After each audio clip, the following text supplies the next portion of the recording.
Hey guys, it's Amy at Zoe Beck, and that's Cooper. And I'm here to talk about the books that I read in my weekly reading update for, I don't know what I'm doing, cat distracted me. What week am I, what day is it? November 15th, 2020. So, this has been a weird reading week in the way that I didn't read a whole lot. I did read a couple of books, or a couple of things. But I didn't read quite as much as I have been. I've really slowed down because I have stopped listening to audiobooks.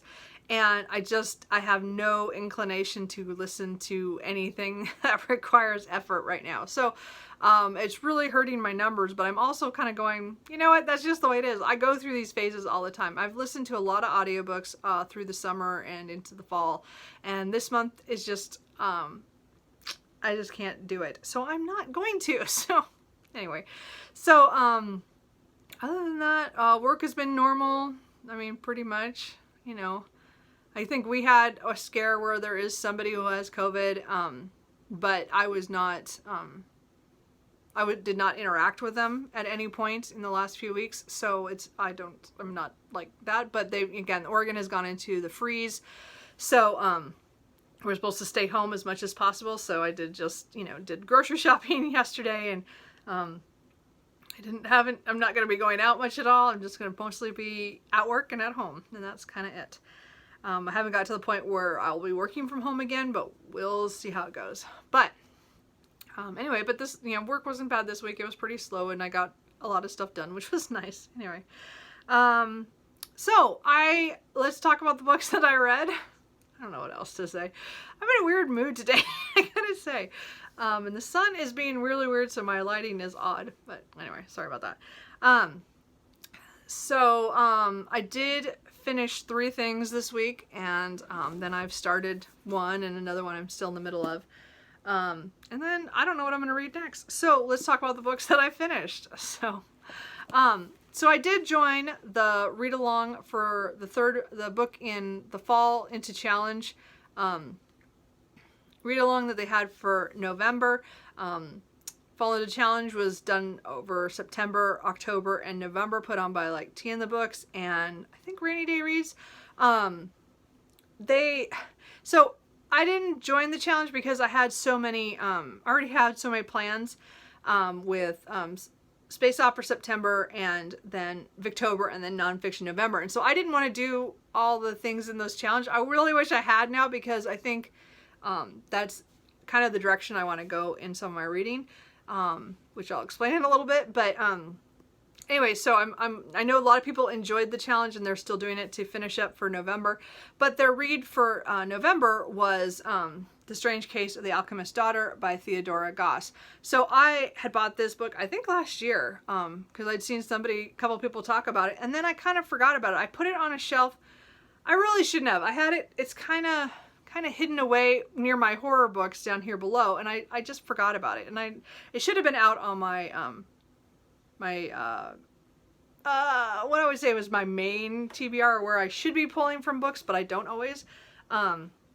So anyway, so this is a fantastical version of Victorian London in the late 1890s, I'm guessing.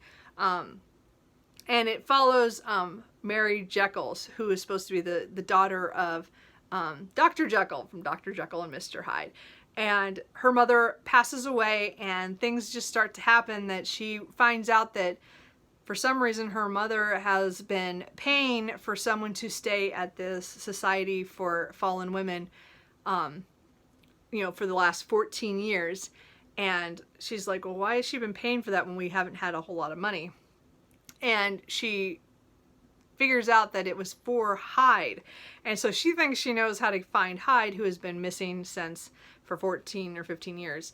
And so it's kind of starting like trying to think she can get the reward for Hyde, so that, to pay for things and stuff. And then she starts meeting people of who is at the society, and then other people that she meets. This was really great. So the read along was really fun with the group. I did enjoy that.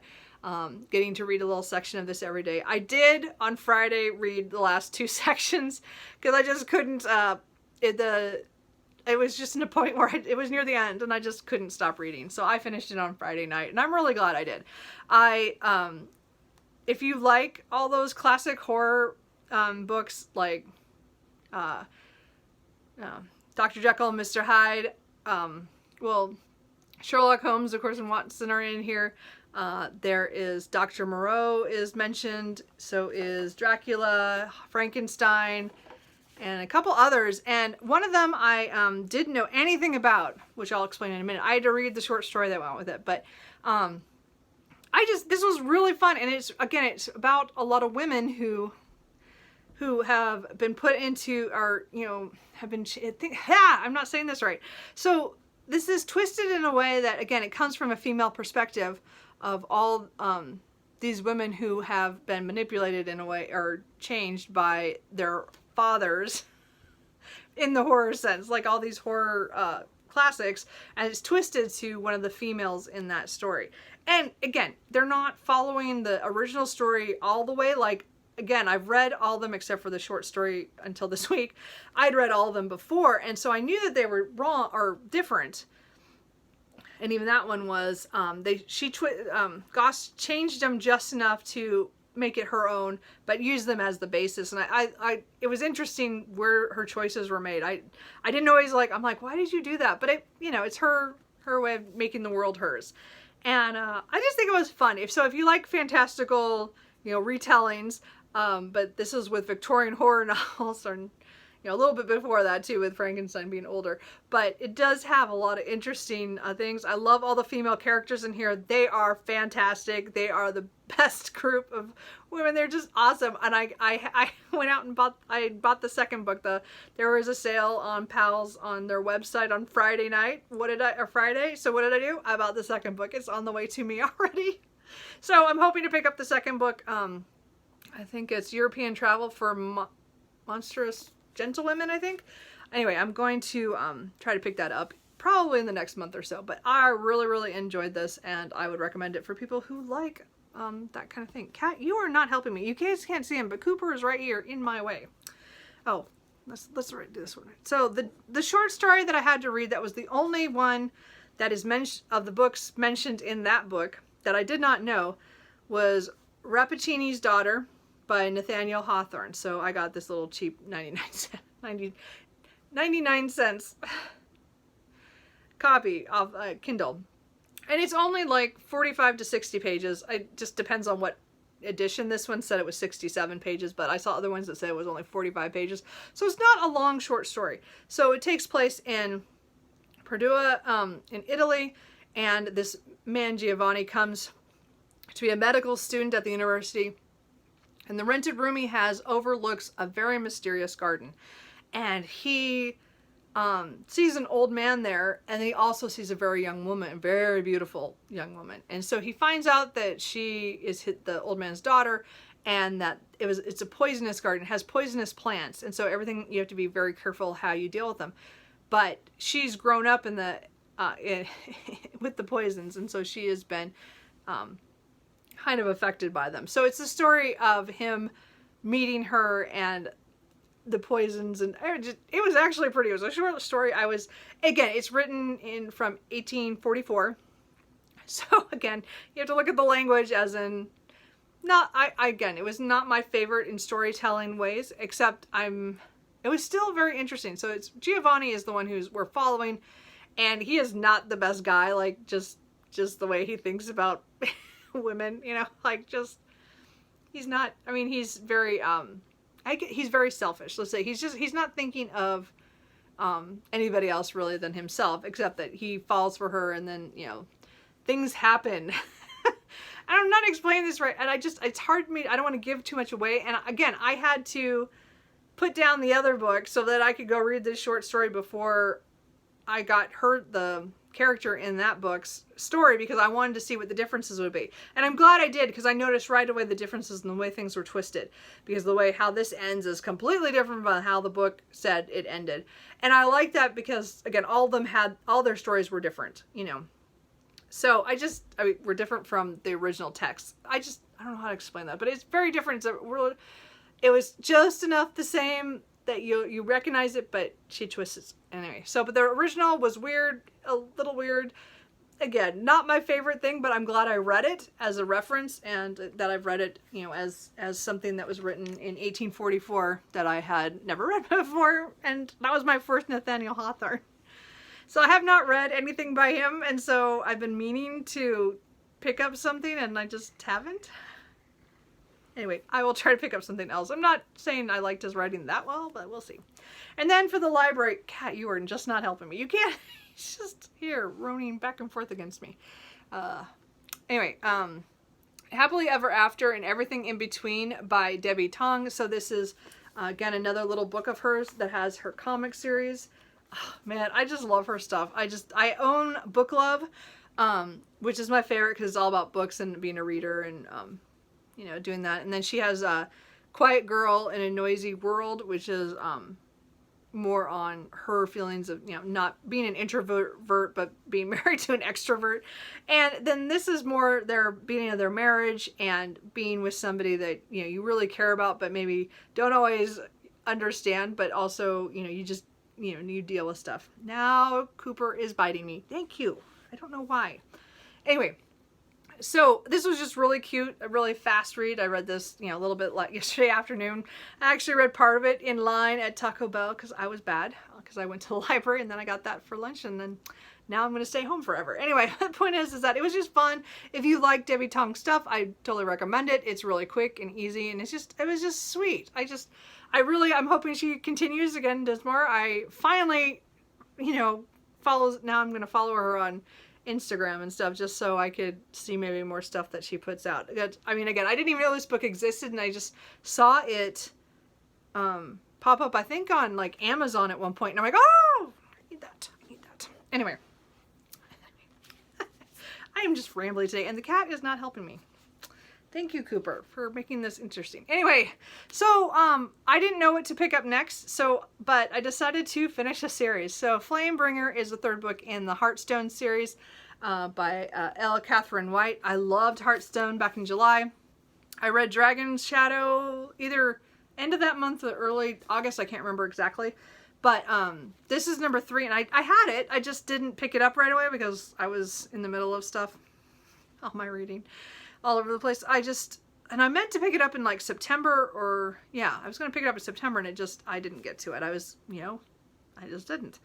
And I wish I had, because it, you know, again, when I got back into this, it kind of took me a while to get used to what was going on again, because I was like, oh, where was I? It's been a few months.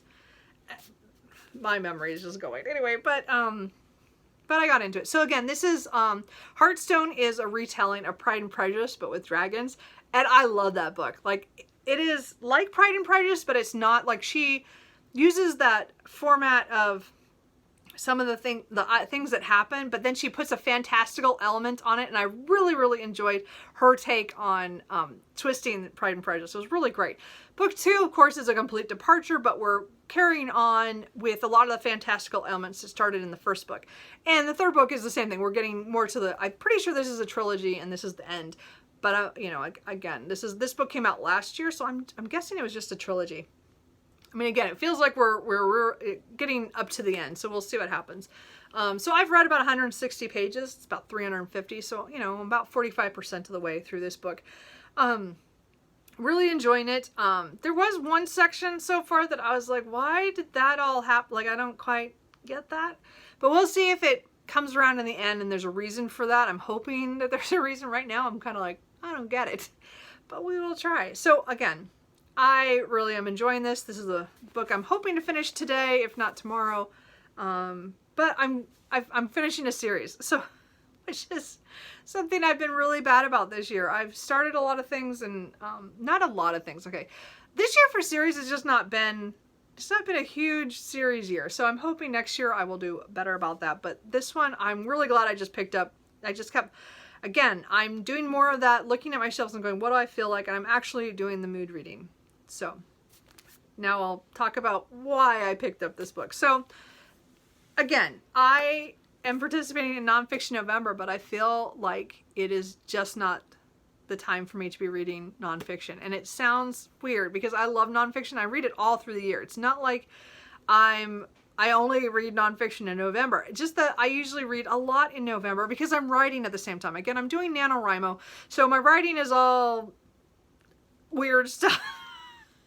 Between contemporary to fantasy to historical fiction. I'm kind of all over the place because right now I'm just doing prompts just to get myself writing. Because again, I haven't written much this year. This year's been really bad for that. So I'm just trying to get back into the habit. But I picked up A Buzz in the Meadow by Dave Golson a couple of weeks ago, and I'm still struggling with this book. So I'm not even halfway. I'm almost halfway. And it's not that it's bad. But when I was reading The Strange Case of the Alchemist's Daughter, I would read that first to get my chapters because we were doing 3 chapters a day for that read-along, and I'm glad I did that. But then I would try to read this, and this put me to sleep. So I don't think it's the book's fault. Because when I look at it objectively, and when I'm wide awake, I go, this is interesting, this is fascinating. I do like this stuff, this nature writing, and I do like his style, and it really isn't his fault. So but I've also, again, I've not listened to audiobooks. I look at the 25 books that I pulled off my shelf for Nonfiction November to pick and choose from. I wasn't going to read all 25, don't get me wrong.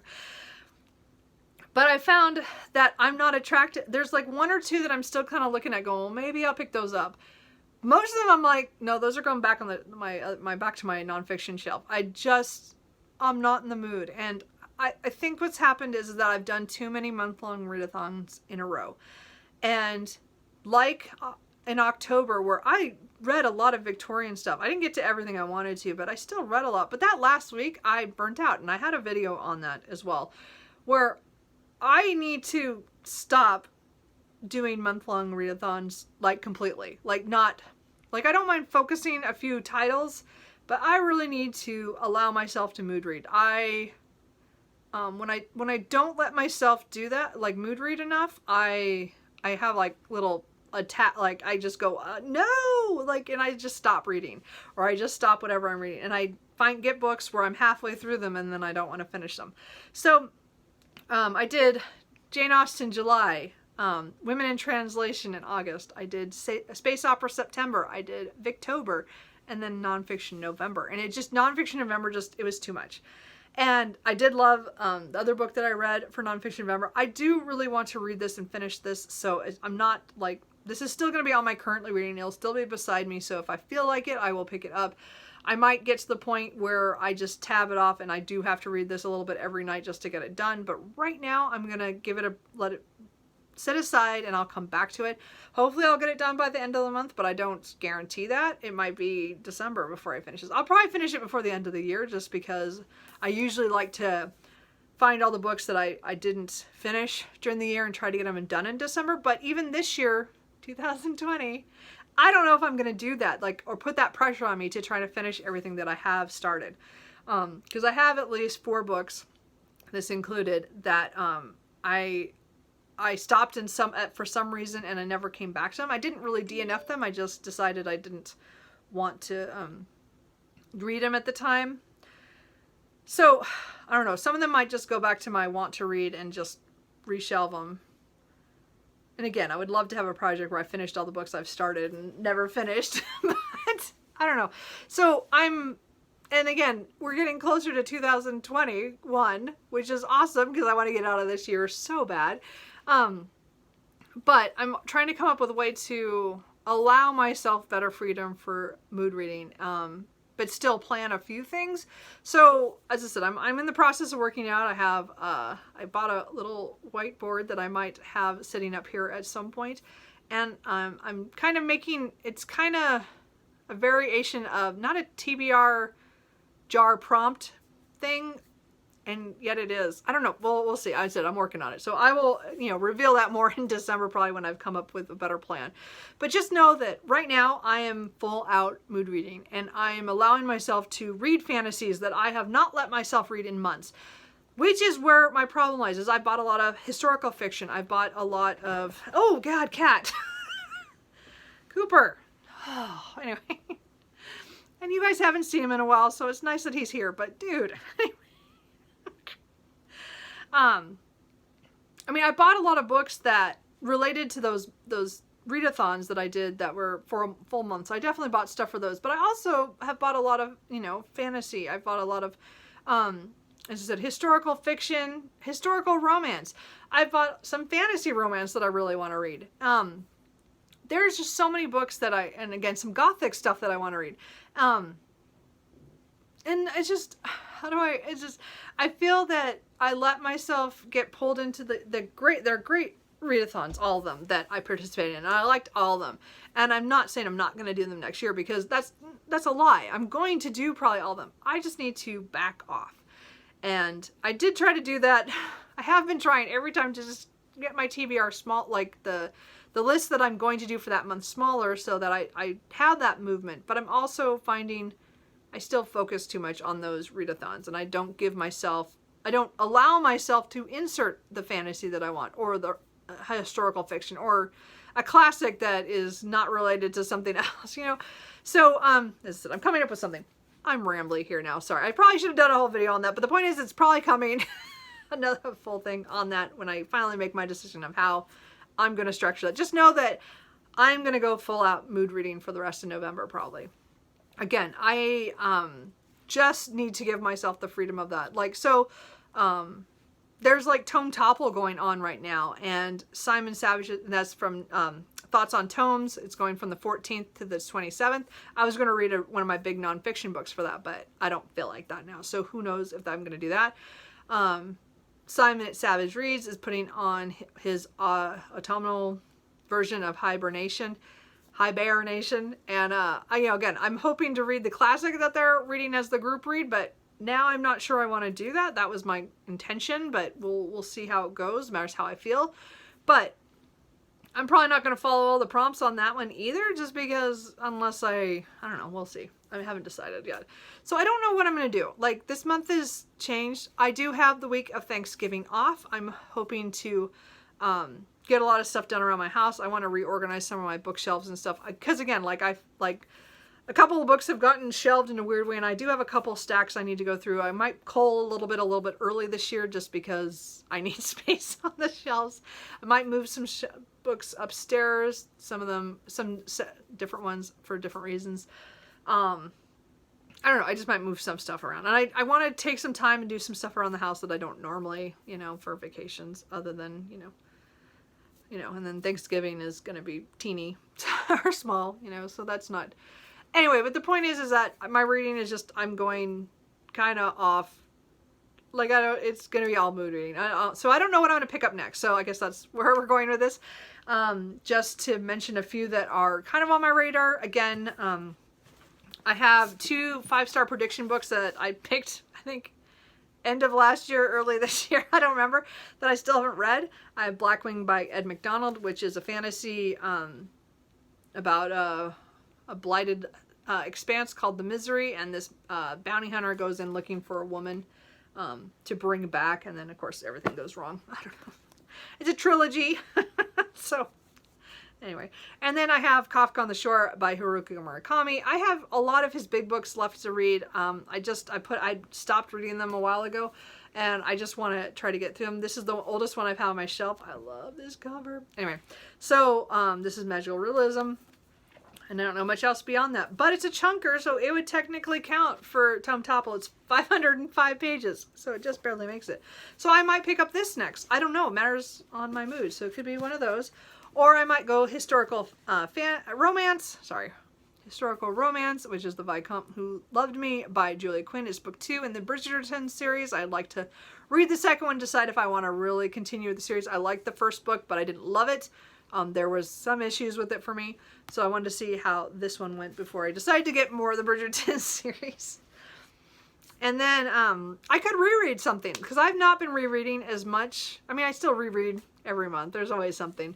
But I didn't reread that much in the last month. So I thought, well, maybe I haven't read A Nillingy Sing in a while. So I might reread the next book, or the last book in the Guild Hunter series, Archangel's War, because the next one, which the name went right out of my head, is coming out on the 24th.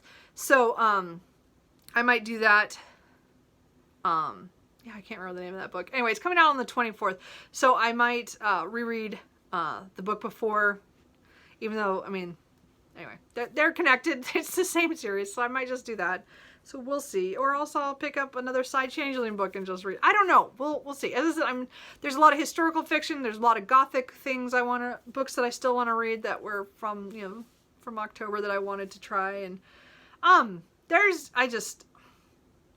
don't know where I'm going, but I'm excited to pick up whatever I feel like. So I guess that's what we can take away from this, is that I'm relieving the stress of having to read anything. I'm just going to pick up what I want. And that is what I'm going to do. So we will see what that is. I don't know what that's going to be.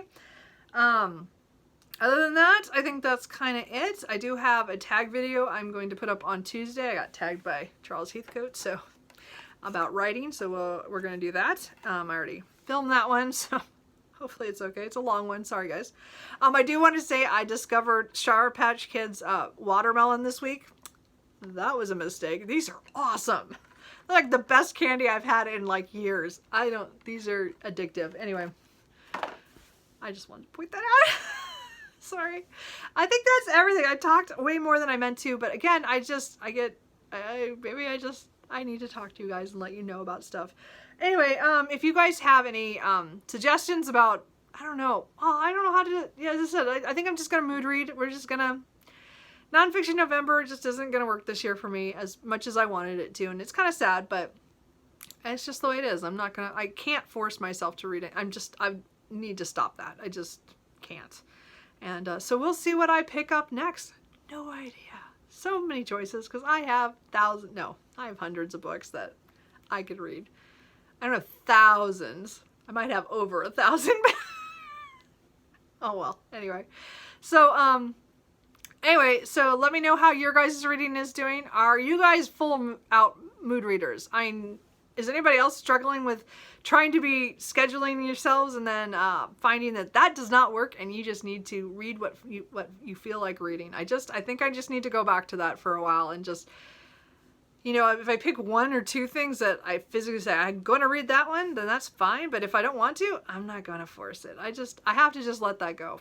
And I'm trying. It's really hard for a scheduler by profession to say that. So anyway, we'll see what happens.